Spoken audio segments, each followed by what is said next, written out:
नमस्कार साथियों, आप सभी का स्वागत है आरएम साइंस एकेडमी में। और आज की हमारी क्लास रहेगी श्वसन तंत्र के बारे में। देखिए साथियों, ये जो क्लास है रेलवे एनटीपीसी के लिए रीट लेवल 1 2 वाले बच्चे सेकंड ग्रेड के जो साइंस के लिए पेपर दे रहे हैं, है ना, उसके लिए इंपॉर्टेंट टॉपिक है हमारा श्वसन तंत्र। इसको बोलते हैं साथियों रेस्पिरेटरी सिस्टम, है ना। उससे पहले हमने क्लासों में हृदय को पढ़ा, पाचन तंत्र पढ़ा, आज श्वसन तंत्र पढ़ेंगे।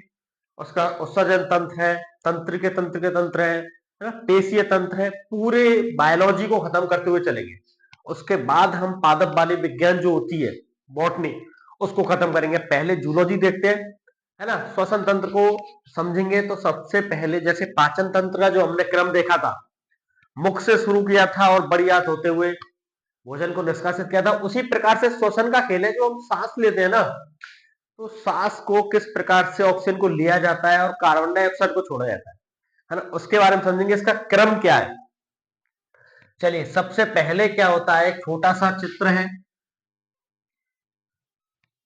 नाक से वायु को लिया, ठीक है। नाक से हम जब वायु को लेते हैं, और ये हमारी भोजन वाली नलिका थी, ठीक है।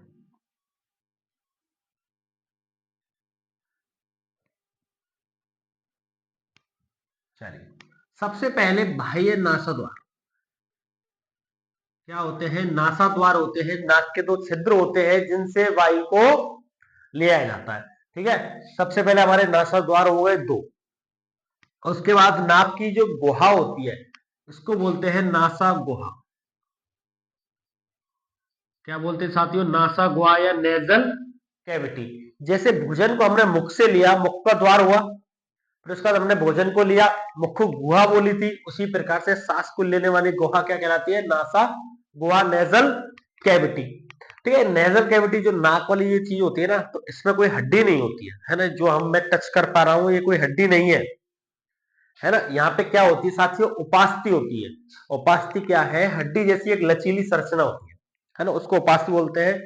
निस्तेमॉइड नाम की उपास्थि होती है, ठीक है। ये हड्डी नहीं है, निस्तेमॉइड नाम की क्या है, उपास्थि, इसको कार्टिलेज बोलते हैं, ठीक है। इससे हमारी ऑक्सीजन जो होगी वो अंदर जाएगी, ठीक है। उसके बाद ये जो था, इसको क्या बोला था, जब मुख से भोजन जा रहा था और ऊपर से जो वायु आ रही है, तो यहाँ पे ढक्कन होता है, एपिग्लोटिस, है ना। तो यहाँ पे क्या होती है, फेरिंग्स, इसको क्या बोलता था, ग्रसनी, है ना। ग्रसनी जो पे जो एक ढक्कन लगा होता है एपिग्लोटिस नाम का, वो क्या करता है, भोजन वाले टाइम पे भोजन पे लगेगा। भोजन कर रहे हैं तो खुल जाएगा भोजन के लिए, और वायु ले रहे हैं तो वायु, है ना, उस हिसाब से काम करता है, ठीक है। उसके बाद ये जो नली रहेगी, भोजन की और श्वसन की अलग अलग नली है। ये जो नली रहेगी, इसके नीचे क्या रहता है, स्वर यंत्र रहता है। स्वर यंत्र, जिसको क्या बोलते हैं, लैरिंग्स, लैरिंग्स, है ना। स्वर यंत्र होता है, उसके नीचे ये हो जाएगी आपकी श्वास नली, नाम है ट्रैकिया, ठीक है। अब ट्रैकिया के बाद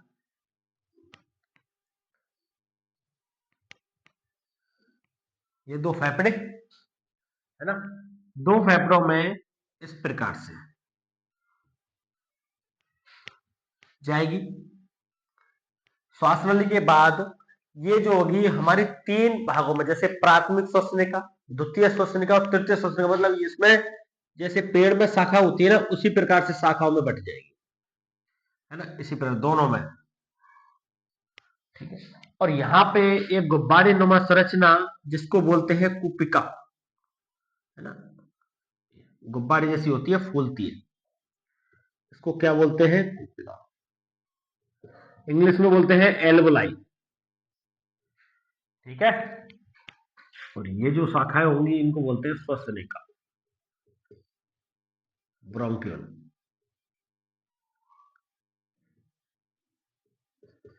ठीक है साथियों। जब कुपिकाओं से ऑक्सीजन जाती है, रक्त के साथ मिलके पुनः CO2 इसी रास्ते से बाहर हो जाती है, ठीक है। ये छोटा सा चित्र श्वसन तंत्र का क्या है, नासा द्वार से वायु अंदर जाएगी, नासा गुहा, नासा गुहा से फेरिंग्स, फेरिंग्स से लैरिंग्स में, स्वरयंत्र से होती हुई श्वास नली में, श्वास नली के बाद जाएगी प्राथमिक, द्वितीयक, तृतीयक श्वसनिकाओं में, छोटी छोटी शाखाएं होती हैं पेड़ की तरह, उसी प्रकार से पहुंच जाएंगे। और अंतिम जब फल लगता है ना, उसी प्रकार से क्या होती है, कुपिकाएं, जो फूलती हैं, बंद होती है, फूलती है, बंद होती है ना, ये होती है कुपिकाएं। तो इनमें ऑक्सीजन रक्त के साथ मिलके हमें एनर्जी मिलती है और उसके बाद पुनः ये वापस हो जाती है। ठीक है, ये तो होगा श्वसन तंत्र का चित्र। अब समझते साथियों इसके बारे में एक एक करके बातें, है ना। अब पहला जो पॉइंट रहेगा नासा गुहा के लिए, नासा गुहा के लिए मैंने आपके लिए बता दिया, इसमें कोई हड्डी नहीं है। काम क्या है, निस्तेमोइड इसमें काम पाई जाती है, उपास्थि। ठीक है, और ये काम क्या है इसका, जिसमें छोटे छोटे बाल पाए जाते हैं नाक में, है ना। ये क्या करते हैं, एक तो गंदगी को रोकते हैं, है ना, वायु के साथ जो हमारे कीटाणु विषाणु जो जा रहे हैं, है ना, उनको रोकथाम के लिए भी ये काम करते हैं। दूसरा क्या करते हैं, टेम्परेचर को नियंत्रित करते हैं, तापमान को नियंत्रित करते हैं, है ना, टेम्परेचर को बनाने में सहायक होते हैं ये। ठीक है, उसके बाद हमारी वायु फेरेंक्स होती है, लैरिंग्स पे पहुंची, है ना, स्वर यंत्र में। अब स्वर यंत्र की बात समझ लो। स्वर यंत्र जिसको क्या बोलते हैं, कंठ, है ना। जैसे आपका कंठ बहुत सुरीला है ना, लता मंगेशकर का क्या है, कंठ सुरीला है, तो वो क्या है, वो ये लैरिंग्स है। इसमें क्या होता है साथियों, 9 हड्डियों का एक क्रम होता है इसमें। ठीक है, 9 पास्तियां होती हैं इसमें, इस गले में। ठीक है, स्वर यंत्र में क्या होती है, 9 उपास्तियां होती हैं, और इसी में पाया जाता है हमारी आवाज निकलने के लिए वोकल कॉर्ड। क्या होती है, वोकल कॉर्ड। जब छोटे बच्चे आ ई ऊ जो इस प्रकार के शब्द बोलते हैं, तो कहां से उत्पन्न होते हैं साथियों, ये लैरिंग्स के अंदर वोकल कॉर्ड से। वोकल कॉर्ड भी क्या होती है, 2 प्रकार की होती है, ट्रू और फॉल्स, है ना। वोकल कॉर्ड कितनी प्रकार की है, 2 प्रकार की, ट्रू और फॉल्स। देखो, महिलाओं की जो आवाज होती है बहुत पतली होती है ना, उनमें क्या है, फॉल्स प्रकार के वोकल कॉर्ड होते हैं, थोड़ी पतलेपन के लिए, है ना। और आदमियों की आवाज भारी होती है, ट्रू वोकल कॉर्ड होते हैं। ठीक है, ये हो गया स्वर यंत्र के बारे में। अब इसमें भी अगला चलेंगे हम। हाँ, एक चीज और है, एक यहाँ पे एक कंठ पे एक उभरा हुआ भाव होता है, जिसको लोग अपनी अपनी भाषा में कुछ भी बोल देते हैं, कौवा बोलते हैं, है ना। इसको क्या बोलते हैं, साइंस की भाषा में इसको बोलते हैं साथियों एडम्स एप्पल, एडम्स एप्पल। ठीक है, उभरे हुआ को क्या बोलते हैं, एडम्स एप्पल, जो कि क्या करता है, हमारी ध्वनि में सहायक होता है। ठीक है, जो हम बोल रहे हैं फटाफट फटाफट सेंटेंस बना रहे हो, सेंटेंस में काम करता है ध्वनि निकालने में, है ना। सेंटेंस मेकिंग में तो हमारा मस्तिष्क काम करता है। एडम्स एप्पल क्या, उभरे हुए वाक्य को एडम्स एप्पल बोलते हैं, और ये हमारी ध्वनि में सहायक होता है, साउंडिंग में। ठीक है, सहायक।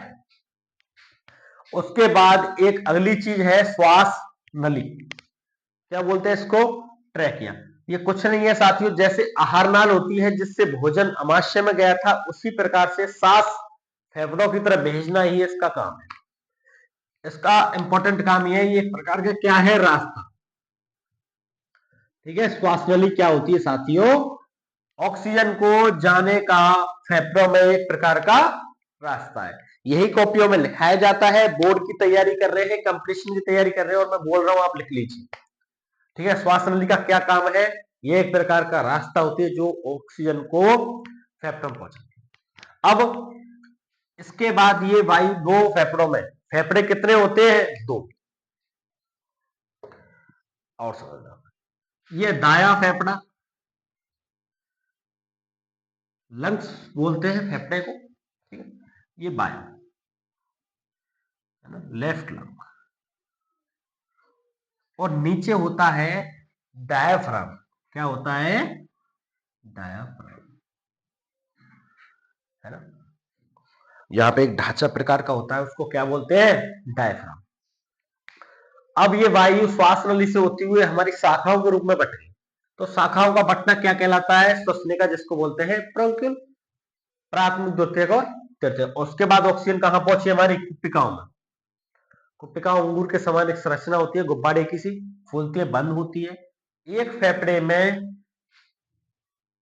लगभग 300 मिलियन, 1 मिलियन में होते हैं 10 लाख। तो एक फेफड़े के अंदर होती है 300 मिलियन कुपिकाएं, जो आपके 1 मिनट में 12 से 16 बार हम सांस ले रहे हैं, तो उनमें बार बार फूल रही है, बंद हो रही है। ठीक है। जब फेफड़े जन्म होता है तब फेफड़े कैसे कलर के होते हैं? पिंक कलर के। कैसे होते हैं फेफड़े? पिंक कलर के। और जब हम ऑक्सीजन के साथ पॉल्यूशन को ले रहे हैं, दिल्ली जैसे इलाकों में रह रहे हैं, तो उसमें कोयले जैसी फैक्ट्रियों के गंध, है ना, उस प्रकार की वायु को हम ले रहे हैं, तो वो दिन पे दिन कैसे हो जाते हैं? ब्लैक, काले पड़ते हुए जाते हैं फेफड़े। तो उसमें जो काले पड़ रहे हैं ना, तो वो खराब क्या हो रही है? हमारी कुपिकाएं खराब हो रही है। क्योंकि कुपिकाएं कितनी है? 300 मिलियन कुपिकाएं। वो कुपिकाएं ही तो ऑक्सीजन के CO2 फेंक रही है। जो फेफड़े खराब होने के लिए कारगर साबित है, वो है कुपिकाएं। ठीक है। ये तो नलियां हैं, आपके लिए बताई गई थी। ट्रैकिया एक रास्ता हो गई, ब्रोंक्यूल हो गया, प्राथमिक द्वितीय तृतीय, तो छोटी छोटी नलियों में बट गया। उसके बाद जो काम कर रही है ऑक्सीजन CO2 का काम कर रही है, वो कौन है? कुपिका। ठीक है। ये हो गया कुपिका के बारे में। अब फेफड़े के बारे में कुछ दो बात है। एक तो लिख लीजिए इंपॉर्टेंट, कि 1 मिनट में आदमी जो होता है 12 से 16 बार सांस लेता है। ठीक है। कितनी बार लेता है? 12 से 16 बार। ये है ओनली जब आदमी आराम स्थिति में है, 12 से 16 बार वो सांस लेता रहेगा, छोड़ता रहेगा। ठीक है। अगर कोई व्यायाम कर रहा है तो वो 25 से 30 बार भी ले सकता है। ठीक है। छोटे बच्चे होते हैं 20 से ज्यादा बार लेते हैं। ये वयस्क मनुष्य की बात है। व्यायाम कर रहे हैं तो आप 25 से 30 बार भी ले सकते हो। एक्सरसाइज करते समय आप भाग रहे होते हैं ना, 25 से 30 बार भी 1 मिनट में हम लोग सांस ले लेते हैं। ठीक है। ये हो गया सांस के। अब इस सांस को नापते कैसे? इसको मापा जाता है साथियों स्पायरोमीटर। सांस को मापने के लिए कौन सा मीटर है? स्पायरोमीटर। जैसे लाइट को एमीटर से मापा जाता है, वोल्टेज को वोल्ट मीटर से मापते हैं, है ना, और हृदय की धड़कन को स्टेथोस्कोप से मापते हैं, उसी प्रकार से वायु को, हमारे शरीर के ऑक्सीजन को किससे मापते हैं? स्पायरोमीटर से। हम सांस कितनी बार ले रहे हैं, छोड़। ठीक है। अब फेफड़ों के बारे में मैं आपको दो बात बताऊं, तो फेफड़े की संख्या कितनी होती है? अब सुनिए मेरी बात ध्यान से। देखो, पहले तो फेफड़े का मैं आपको संरचना बताता हूं। पांचवे, ये फेफड़े की स्थिति है पांचवे बक्षीय स्तर पे। बक्षीय का मतलब होता है थोरेसिक कैविटी। अब ये भी क्या है? जैसे हमारी रीढ़ की हड्डी है ना, रीढ़ की हड्डी में साथियों कितनी हड्डियां होती है? 33।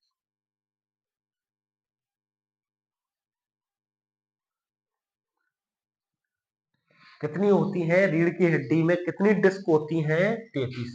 इस प्रकार से रीढ़ की हड्डी होती है, 33 डिस्क हैं गुट के। तो इसको बांटा गया है। ये 33 गुटकों में पहले वाले 5, 7, 12, 4 और 1 हो गए 12, 7 19 और 5 24 और 4 28, 7 12 5 5 7 12, 5 और 4,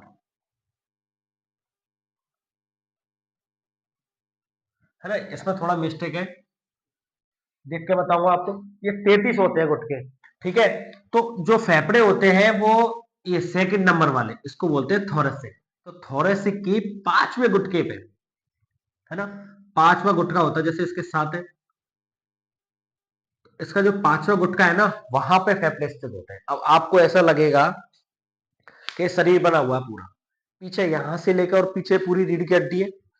अब यहाँ अमाशय बताया था सर, उसके नीचे अग्नाशय बता दिया था, लीवर यहाँ बता दिया था। ठीक है। छोटी आंत थी, बड़ी आंत, तो सर फेफड़े कहाँ है कि नहीं? आगे तो ये सब सिस्टम जमा होगा, तो फेफड़े का, फेफड़े इनके पीछे होते हैं। ये पसलियों का एक पिंजरा होता है, 12 जोड़ी पसलियां होती हैं। कितनी? 12 जोड़ी पसलियां। इन 12 जोड़ी पसलियों में आगे की तरफ स्टर्नम हड्डी, पीछे की तरफ स्पाइनल कॉर्ड, जिसको क्या बोलते हैं, मेरुरज्जु, मेरुदंड। मेरुदंड में थोरेसिक वाली पांचवी हड्डी पे जमे होते हैं ये फेफड़े। ठीक है, ये फेफड़े जमे होंगे, दो फेफड़े होंगे, राइट और लेफ्ट, दाया और बाया। ठीक है, इसके बीच में, दोनों परतों के बीच में भरा होता है प्लूरल फ्लूइड। ये आता है क्वेश्चन कि प्लूरल द्रव्य किससे संबंधित है, हृदय से, फेफड़ों से, आहारनाल से, इनमें से कोई नहीं। तो साथियों, प्लूरल फ्लूइड जो होता है वो किससे संबंधित है, फेफड़ों से। जब आप एकदम से गिरते हैं, आपको धक्का लगता है ना, फेफड़ों को चोट पहुंचती है, तो उस चोट को, धक्का को सहन करने के लिए ये काम क्या करता है, प्लूरल फ्लूइड। जब छींक आती है ना, तो एकदम फेफड़े में दर्द होता है ना, छींक आती है, बहुत जोर से शरीर हिल जाता है, तो वो फेफड़ों में उस द्रव के द्वारा उस धक्के को नियंत्रित किया जाता है। कौन सा द्रव है, प्लूरल फ्लूइड। ठीक है, और लिखाने के लिए ये भी है कि बाया फेफड़ा दाएं फेफड़े में अंतर।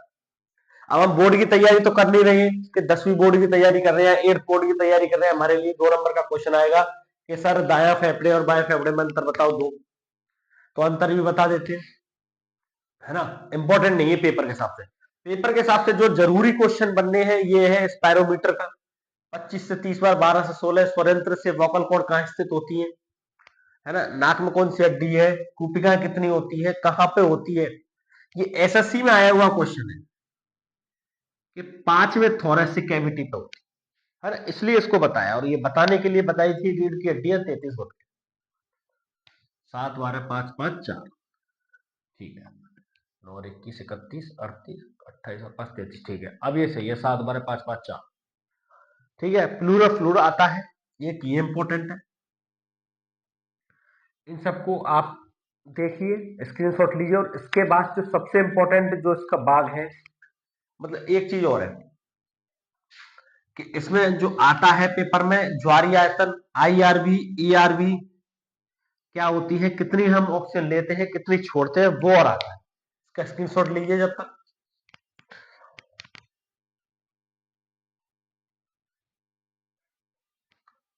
चलिए साथियों, अब इतना हुआ श्वसन तंत्र के बारे में। अब श्वसन तंत्र के लिए एक अच्छा सा पार्ट और है ना, एक आता है पेपर में, श्वसन गुणांक किसको बोलते हैं।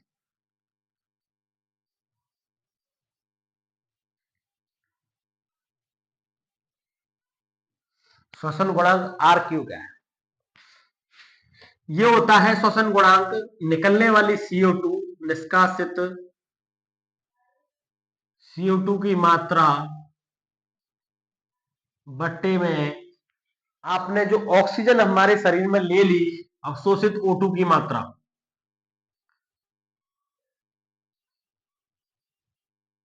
ठीक है, ये आता है श्वसन गुणांक, इसको क्या बोलते हैं, RI/RQ, है ना, रेस्पिरेटरी गुणांक है। निकलने वाली CO2, कार्बन डाइऑक्साइड को हम लोग छोड़ रहे हैं और ऑक्सीजन को हम ले रहे हैं, तो ये आता है श्वसन गुणांक का सूत्र क्या है, निष्कासित CO2 बट्टा अवशोषित O2। अब आता है जो मैंने कल आपके लिए पढ़ाया था, कार्बोहाइड्रेट, फैट, प्रोटीन, है ना, तो इनके कुछ मात्रक एज इट इज याद करने हैं कि कार्बोहाइड्रेट के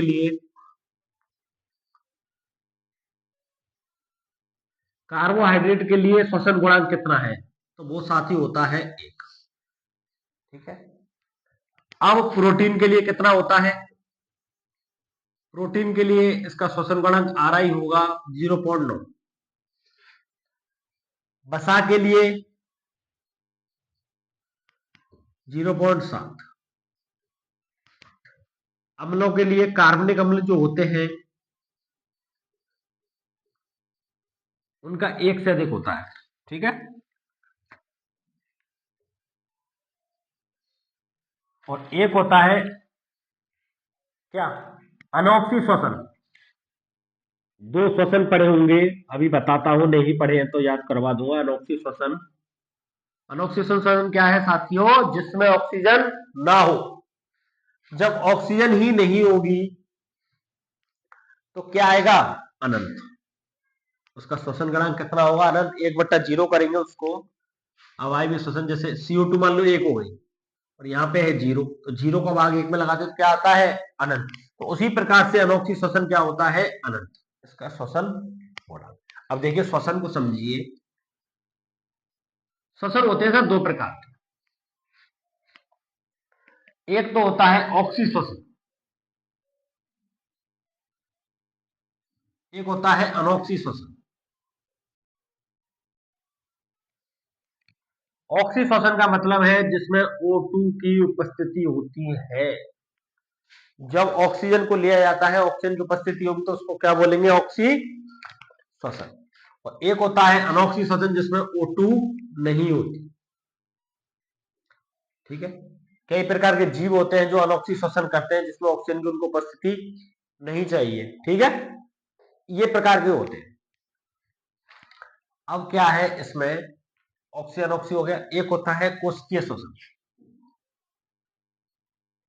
जो हमारे शरीर के अंदर चलता है, कोशिकीय श्वसन। तो साथी कोशिकीय श्वसन जो होता है कोशिकाओं के अंदर चलने वाला श्वसन है। कोशिकाएं हमारी छोटी छोटी कोशिकाएं हमारे शरीर में, तो छोटी छोटी कोशिकाएं है ना, तो वो क्या करेंगी? O2 व CO2 का परिवहन करेंगी, ऑक्सीजन को लेंगी। वो कोशिकाएं, उन्हें भी तो खाने के लिए कुछ चाहिए, तो वो ऑक्सीजन को लेंगे और CO2 को छोड़ेंगे, तो उसको क्या बोलेंगे? कोशिकीय श्वसन। तो वो क्या करती है? जो हमारे शरीर के अंदर ग्लूकोज होता है ना, तो ग्लूकोज का जी सूत्र याद कर ले, बार बार नहीं याद करना चाहिए। C6H12O6, कार्बन के 6, हाइड्रोजन के 12 और ऑक्सीजन के 6। ये होता है ग्लूकोज का सूत्र। जब इसमें ऑक्सीजन मिलेगी, ऑक्सीजन के कितने अणु? 6 O2। तो साथियों हमारे शरीर में जो ग्लूकोज है ना, हमने सांस ली, ग्लूकोज के साथ क्रिया होगी और बनेंगे 6 CO2 प्लस 6 H2। तो हमारे शरीर में जल बनेगा और कार्बन डाइऑक्साइड बनेगी। तभी तो हम बोलते हैं कि हमारे अंदर से कार्बन डाइऑक्साइड निकलती क्यों? एक बात सोचना, ये तो आपने फिक्स कर दिया कि आपने ऑक्सीजन ली, कार्बन डाइऑक्साइड छोड़ दी। अरे क्यों कार्बन डाइऑक्साइड क्यों छोड़ी हम लोगों ने? नाइट्रोजन गैस क्यों नहीं छोड़ देते हम? है कि नहीं? नाइट्रोजन क्यों नहीं छोड़ते? सल्फर क्यों नहीं छोड़ते? हीलियम गैस है, ब्रह्मांड में 118 प्रकार के तत्व हैं, उनमें से कोई और गैस क्यों नहीं छोड़ ले हम लोग? क्यों नहीं छोड़ते हैं? क्योंकि हमारे शरीर के अंदर पाया जाता है ग्लूकोज, है ना। कोई मोटा है, कोई पतला है, तो उसमें कार्बोहाइड्रेट, फैट, प्रोटीन होती है, तो उसमें क्या होता है? ये ग्लूकोज होता है। ये ग्लूकोज ऑक्सीजन से सब क्रिया करेगा। जब इन दोनों की क्रिया होगी, इसको रासायनिक रूप से वैज्ञानिकों ने देखा कि ग्लूकोज ऑक्सीजन से क्रिया करके क्या बनाता है? 6 CO2 बनाता है, 6 H2O बनाता है, पानी बनेगा, पानी को भी निकालना पड़ता है शरीर से, कार्बन डाइऑक्साइड बनेगी, उसको भी निकालना पड़ेगा। तो क्या बनता है हमारे यहाँ? Carbon dioxide. इसकी जगह अगर नाइट्रोजन बननी होती तो हम लोग नाइट्रोजन निकालते, है ना, लेकिन ऐसा नहीं होता है। ग्लूकोज से हमेशा क्या बनेगा? Carbon dioxide. और बनेगा जल, और उसके साथ ही बनती है 686 किलो कैलोरी ऊर्जा। ठीक है, 686 किलो कैलोरी एनर्जी बनती है जो निष्कासित होती है। ठीक है, ये कैसी अभिक्रिया है साथियों? ऊष्माक्षेपी और अपचयन अभिक्रिया। ठीक है, ये भी आया था। श्वसन कैसी अभिक्रिया है? श्वसन ऊष्माक्षेपी, आइसोथर्मिक एंड कैटाबॉलिक रिएक्शन है। ठीक है, ये हो गया श्वसन के लिए। अब समझिए मुख्य पॉइंट, सबसे इंपॉर्टेंट है ये 5 जो मात्रा में आपको बता रहा हूं, ये पॉइंटेड सबको याद होनी चाहिए कि ज्वारीय आयतन कितना है। मैं 2-3 चीजें लिखता हूं। एक होता है ज्वारीय आयतन, एक होता है अवशेषीय आयतन,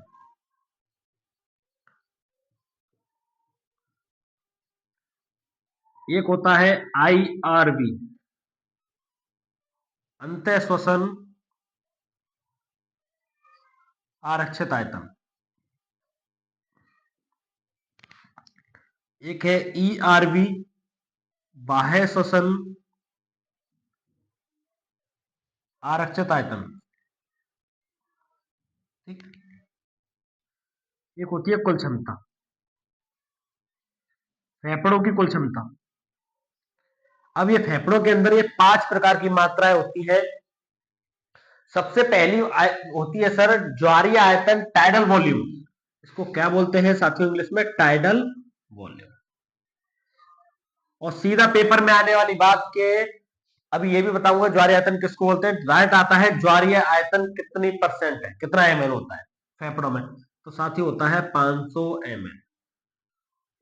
500 ml ऑक्सीजन या CO2 की मात्रा। एक बार जो सामान्य रूप से हमने जो मात्रा ली, ठीक है, सामान्य श्वसन में हमने ली वायु या छोड़ दी वायु, जैसे हम अपनी स्थिति में है ना, शांतिपूर्ण स्थिति में हम लोग बैठे आराम से ऑफिस में काम कर रहे हैं, हमसे कोई बोल तो नहीं रहा कि आप सांस लीजिए, है ना, कहता तो नहीं है, या आप सोच सोच के सांस लेते हो कि नहीं अरे मेरे को अब सांस लेनी चाहिए, बहुत काफी टाइम हो गया। तो श्वसन कैसी अभिक्रिया होती है? अनैच्छिक अभिक्रिया, पता नहीं पड़ेगा और सांस चल रही है, ठीक है। तो एक बार में आदमी कितनी सांस ले सकता है, छोड़ देता है, वो होती है ज्वारीय आयतन 500 ml। सामान्य रूप से ली गई वायु या छोड़ी गई वायु। ये एक बार किसी व्यक्ति ने जीवन में, अगर वो जीवित पैदा हुआ है, अगर बच्चा जीवित पैदा हुआ है, तो उसके अंदर ये 500 ml वायु हमेशा रहे, है ना। ये 500 ml वायु कितनी ml मात्रा? 500 ml ऑक्सीजन तो उसमें रहेगी रहेगी, ठीक है, एक बार लेने में और छोड़ने में। अब है अवशेषीय आयतन।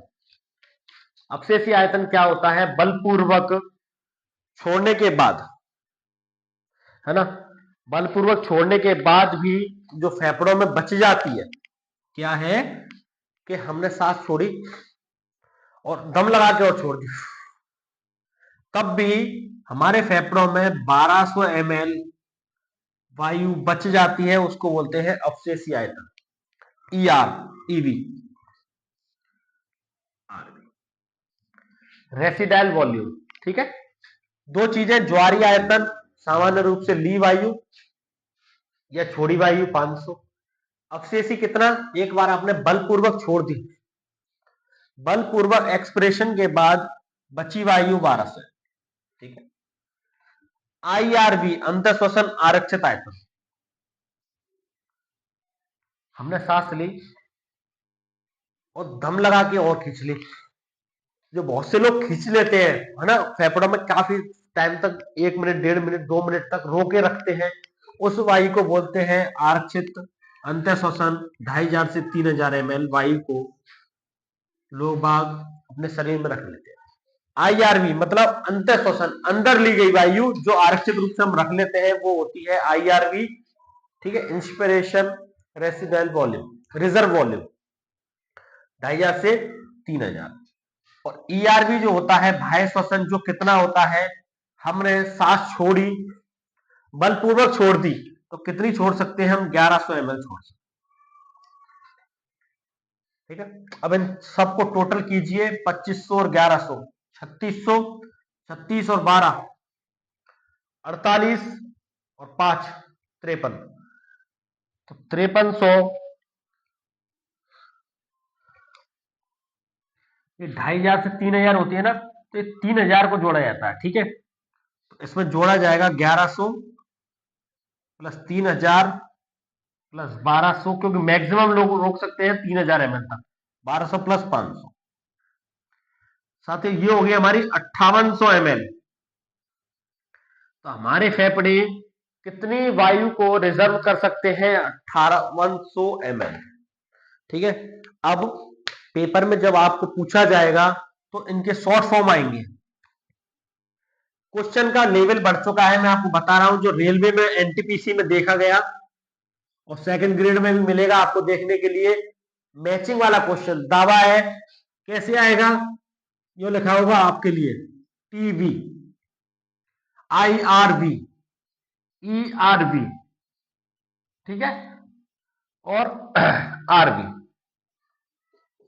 और इनके सामने कुछ उल्टी सीधी संख्या लिखी हुई होगी और कहेगा फिलिंग द मैच, ठीक है। मैच करने के लिए कैसे आपको याद रहना चाहिए, टीवी का मतलब वहां नहीं लिखाएगा और आ भी सकता है, दोनों ही बातें हैं कि ज्वारीय आयतन बोल रहा है, टाइडल वॉल्यूम। आपको पहचानना स्तर बढ़ चुका है पेपर का, और इस तरह के क्वेश्चन देखने को मिल रहे हैं और आएंगे भी। ठीक है, तो याद रखना टीवी उसमें डार्ट लिखा हुआ और आप कहोगे अरे पेपर बहुत टफ था, कहां से आया, कैसे आ गया, कौन से चैनल से आया है, कौन सी किताब में से आया है, कहां से आया है, यहां से आया है। ठीक है, ज्वारियातन 500 IRB होती है सर, दम लगा के खींचेगी वायु IR। हाँ जी सर, कितनी? 3000 है। देखो आसपास की मात्राएं भी आ सकती है, कोई किताबें 500 लिख रही, कोई 450 भी लिख सकती है, कोई 550 भी लिख सकती है ना। ये मेरे डाटा जो है वो एनसीईआरटी के। ERB 1100, RB 1200, total 5800। ठीक है, इस प्रकार से आएगा। और मैं एक आपको चीज और बताता हूं, जब आदमी ने सांस ले ली एक बार, जीवित बच्चे ने सांस ले ली, तो कितनी ml बात ले लेगा वो? 500 ml, है ना। ठीक है, और ये हुआ श्वसन तंत्र के बारे में पूरी बात। श्वसन तंत्र समझना, और इसके बारे में जो बीमारियां है ना वो ज्यादा इंपॉर्टेंट नहीं। एक दो बीमारियां हैं, ब्रोंकाइटिस, है ना। ब्रोंकाइटिस मतलब होता है ट्रेकिया में सूजन आ जाए, जिससे है ना सांस लेने में दिक्कत रहे, ब्रोंकाइटिस, है ना। एक दो बीमारी सिलिकोसिस है ना, जो खानों में कोयले वाली या सिलिका की जो खाने होती हैं उनमें काम करते तो उन्हें सांस की बीमारी हो जाती है। एक होता है अस्थमा, है ना, नॉर्मल है, श्वसन लेने में परेशानी होना, ये अस्थमा कहलाता है। ठीक है, और एक चीज और, रात्रि चल रही है इस टाइम, है ना, रात में जो लोग सिगड़ी जलाकर, सिगड़ी समझते होंगे, है ना, छोटी सिगड़ी जिसको जला के रात में लोग बंद कमरे में रख लेते हैं, और इसलिए ऐसा सोचते हैं कि नहीं इनसे आराम से हाथों को सेकते रहेंगे पूरा। तो वो क्या करते हैं, कोयले कोयले जलकर हम ऑक्सीजन ले रहे हैं, वो CO2 छोड़ रहे हैं, तो उस क्रिया में क्या बन जाता है, कार्बन मोनोऑक्साइड बन जाता है, CO। ठीक है, जो ऑक्सीजन हम छोड़ रहे हैं, और बंद कमरे में ऑक्सीजन तो होगी नहीं, ऑक्सीजन नहीं होगी तो वो CO2 किस में बदल जाएगी? CO में। CO का मतलब होता है कार्बन मोनोऑक्साइड, और कार्बन मोनोऑक्साइड के कारण हमारी दम घुट जाती है और हम मर जाते हैं।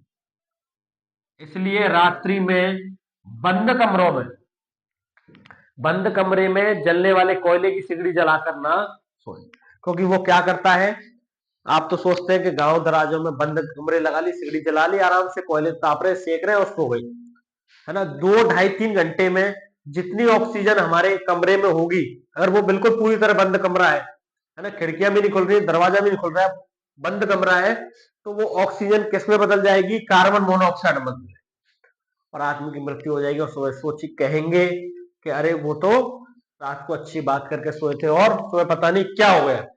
ठीक है, ऐसा ना होने दें, आप पढ़े लिखे लोग हैं, और थोड़ा सा दरवाजा को खोल कर सोए, है ना। अगर इस प्रकार की सिगड़ी वगैरह आप जला रहे हैं, गर्म हीटर के लिए भी मना की जाती है ना। ठीक है साथियों, इसी के साथ हमारा एक टॉपिक श्वसन तंत्र पूरा होता है, और ये आज के बारे में थी एक जरूरी जानकारी सर्दियों की। ठीक है, वीडियो अच्छी लगी तो वीडियो को लाइक शेयर और सब्सक्राइब करना ना भूलें। बहुत बहुत धन्यवाद।